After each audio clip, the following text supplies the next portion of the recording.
Selamat pagi, saudara-saudaraku yang dikasihi dan diberkati Tuhan. Apa kabar saudara hari ini?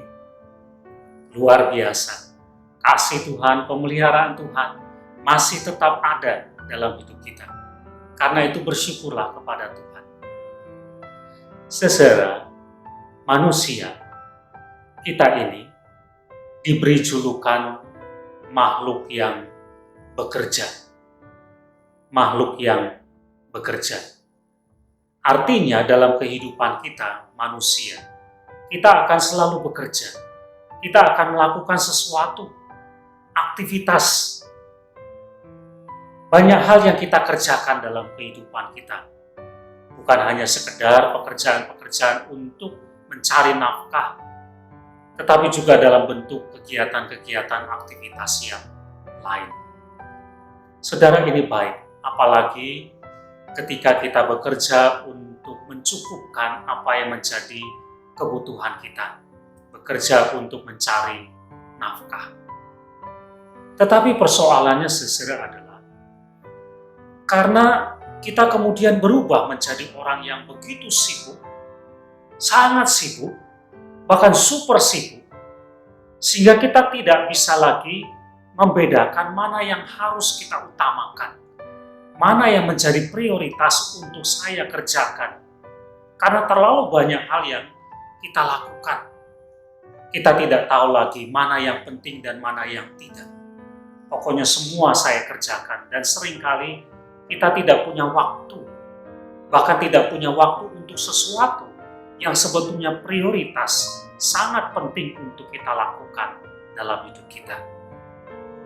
Misalnya saudara, ada satu prioritas dalam hidup kita yang penting, yaitu hal-hal yang berkaitan dengan iman kita. Sehari-hari kita begitu sibuk dengan sesuatu, dengan urusan-urusan, dan itu tidak kekal.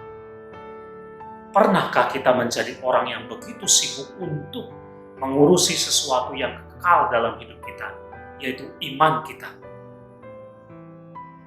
Begitu sibuknya kita, kadang-kadang kita tidak punya waktu untuk beribadah, untuk berdoa, untuk membaca firman Tuhan, untuk aktif dalam kegiatan-kegiatan pelayanan.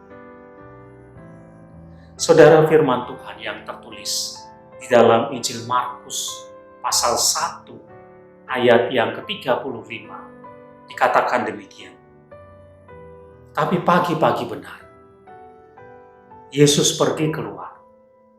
Ia pergi ke tempat yang sunyi dan berdoa di sana. Saudara, Tuhan Yesus itu sibuk, bahkan super sibuk. Karena dalam pelayanannya dia harus bangun pagi-pagi dan terus melayani bahkan sampai larut malam. Dikatakan bahkan sampai tidak ada waktu bagi dia untuk istirahat dan makan. Begitu sibuknya dia. Tetapi Tuhan Yesus tahu ada sesuatu yang dia tidak boleh lewatkan. Ini adalah sesuatu yang menjadi prioritas yang paling utama, yaitu apa? Persekutuan dengan Bapaknya. Karena itu pagi-pagi benar dikatakan, dia pergi ke tempat yang sunyi dan kemudian dia berdoa di sana. Walaupun dia sibuk, tapi dia tahu mana yang harus dia prioritaskan dalam hidupnya. Ini menjadi pelajaran bagi kita, saudara, bahwa begitu sibuknya kita, jangan sampai kemudian kita tidak lagi tahu mana yang harus kita utamakan dalam hidup kita. Dan yang utama itu adalah kehidupan iman kita.